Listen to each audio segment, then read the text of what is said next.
Perdana Menteri turut memaklumkan telah sembah maklum kepada Duli Yang Maha Mulia Sultan Selangor khusus berkenaan penternakan khinzir.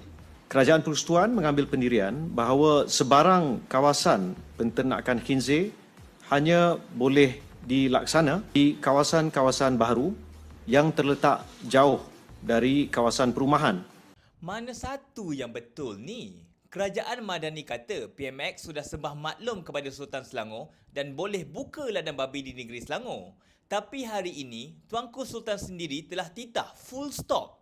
Tuanku tidak berkenan sebarang aktiviti penternakan babi dijalankan di negeri Selangor. Lebih pelik, selepas titah Tuanku hari ini, beberapa laporan berita kerajaan benarkan penternakan babi telah dipadamkan. Adakah kerajaan Madani membuat kenyataan sesuka hati tanpa persetujuan Tuanku Sultan Selangor? Dan ingin saya ingatkan, isu penternakan babi ini bukanlah isu perkauman. Ianya adalah isu kerajaan yang mentadbir tidak mengambil serius titah Tuanku Sultan walaupun sudah diberi amaran dan peringatan banyak kali tentang pencemaran alam sekitar.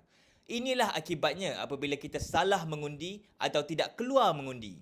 Kita ditadbir oleh kerajaan yang tidak kompeten. Hingga Tuanku Sultan menitah, kerajaan yang mentadbir hari ini diibaratkan mencuak air di daun keladi.